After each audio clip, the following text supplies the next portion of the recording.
Ya saben que ahora mismo, desde hace tiempo, los precios para alquilar una vivienda están prácticamente por las nubes. Es prácticamente misión imposible conseguir un alquiler a precio asequible. Por eso, algunos ayuntamientos ya se están planteando recurrir a uno de los artículos que recoge la nueva ley de vivienda, la declaración de zonas tensionadas, para poner tope a los precios del alquiler en sus respectivos municipios. Es el caso, por ejemplo, de La Orotava, en el norte de Tenerife, que ha comenzado ya con ese trámite a propuesta de un grupo local de Asamblea por La Orotava.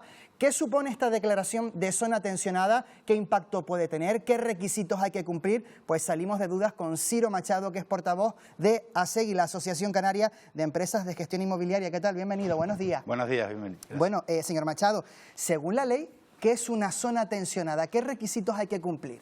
Fundamentalmente, para hacer zona tensionada hay dos opciones. Una viene a ser que la media de los gastos hipotecarios o de alquiler, sumándole los suministros, no sobrepase el 30% de la media de los ingresos netos de familia.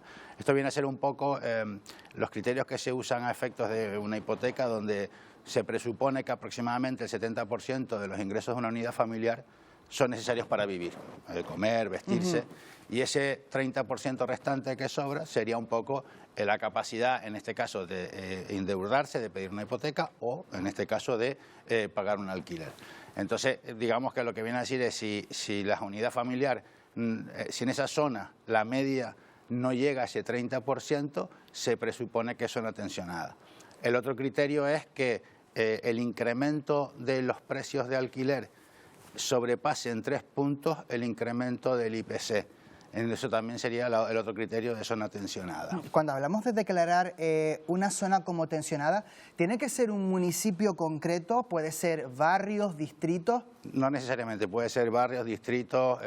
La ley habla precisamente de zonas tensionadas, identificando que dentro de un municipio puede haber zonas tensionadas y zonas que no lo son, y se identifica, y es un poco la decisión, el criterio de quien lo solicite. Cierto es que para solicitarlo, pues la propia ley identifica que hay que basarlo en una serie de estudios y criterios, que no es una decisión que se pueda tomar así como así, ¿no?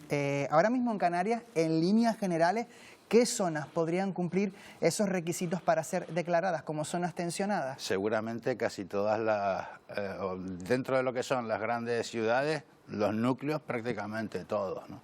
Estamos hablando de que desde la entrada en vigor de la ley, los precios de alquiler han subido, pero el récord precisamente ha sido en Santa Cruz de Tenerife, que subió un 10% en 3 meses.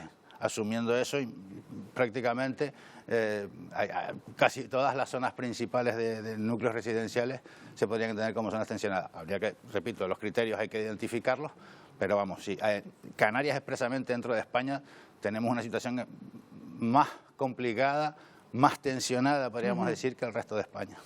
¿Y por qué esa tensión más agudizada aquí en Canarias que en el resto del país? Son muchas cosas que se juntan. La primera, lógicamente, es una cuestión geográfica. Nuestra capacidad de crecimiento no es el mismo que otras zonas de España, que geográficamente tienen espacio para crecer. Dicho esto, tenemos el peso de la parte turística, tenemos el peso de la vivienda vacacional, tenemos el peso de los nómadas digitales, tenemos un montón de factores que afectan fundamentalmente a que esos alquileres hayan subido. Pero fundamentalmente, el factor principal es que las administraciones públicas llevan sin generar vivienda pública, vivienda asequible, infinidad de años. De hecho, la oferta, la demanda es mucho más grande que la oferta, pero es que encima la oferta no va en línea con las necesidades de la demanda. Y eso pasa porque las administraciones tienen que tomar medidas en ese sentido. ¿Quién debe solicitar la declaración de una zona como tensionada y quién debe aprobarla? Es que eso está un poco en veremos por varios motivos. Primero, porque hay varias comunidades autónomas que han presentado recurso a la ley porque consideran que la ley se inmiscuye en las competencias autonómicas. En este caso, el Gobierno de Canarias iba a presentarlo, pero al parecer se despistaron con los plazos. Pero hay otras comunidades que lo han solicitado. En cualquier caso, lo que dice la ley son las administraciones competentes.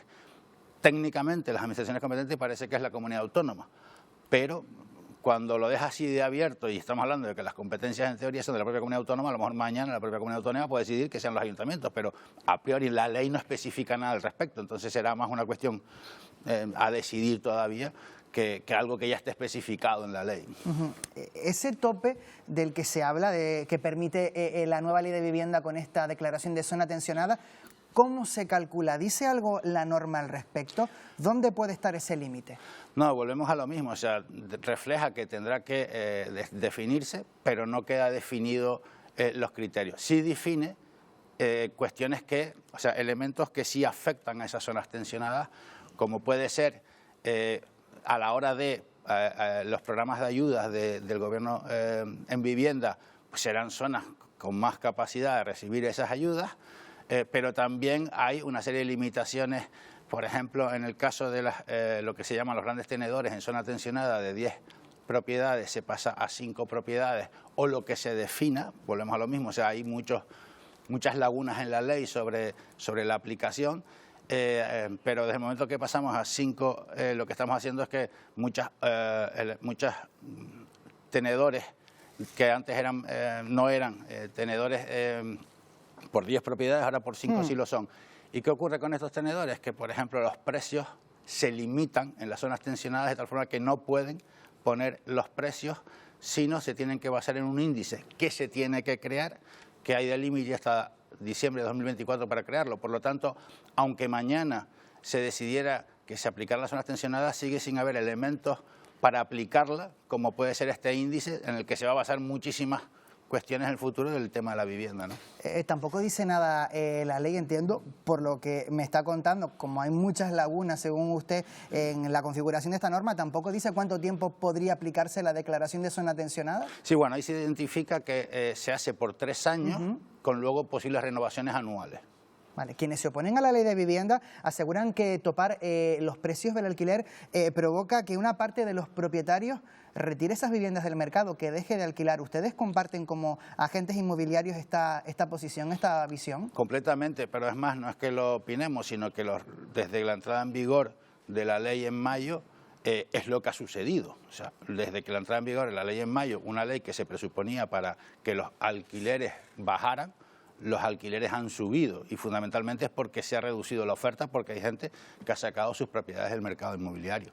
Entonces, la ley es contraproducente realmente con los objetivos que se buscaban. Entonces, señor Machado, ¿cómo se pueden regular, normalizar un poco los precios del alquiler para que tampoco estén en estos niveles desorbitados que estamos viendo?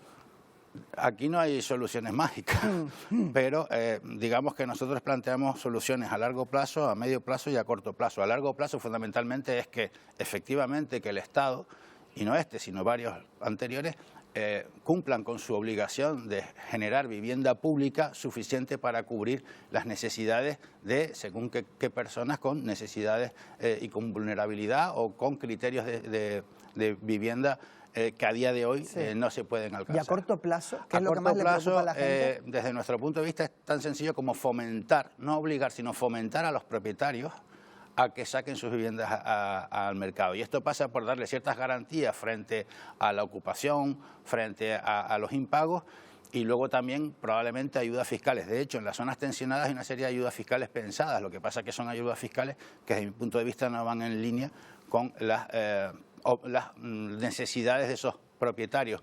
Pero fundamentalmente es sacar esas propiedades al mercado y es apoyándolos y ayudándolos, no obligándoles o prohibiéndoles o limitándoles, porque al final el miedo al impago, el miedo a la ocupación hace que muchos inquilinos hayan retirado su propiedad del mercado. ¿Que es un miedo racional? Pues hasta cierto punto sí y hasta cierto punto no, porque es verdad que luego los niveles de impago, de ocupación no son tales, pero al final, claro, tenemos el concepto de los grandes tenedores de los fondos buitre, pero estamos hablando también de muchas personas que tienen 1 o 2 viviendas que la usan para complementar su jubilación o simplemente para dejarle algo a sus hijos, que se ven igualmente afectados negativamente por todas estas decisiones. Pues Ciro Machado, portavoz de ASEGI, la Asociación Canaria de Empresas de Gestión Inmobiliaria, muchísimas gracias por habernos acompañado esta mañana. Gracias a ustedes, buenos días.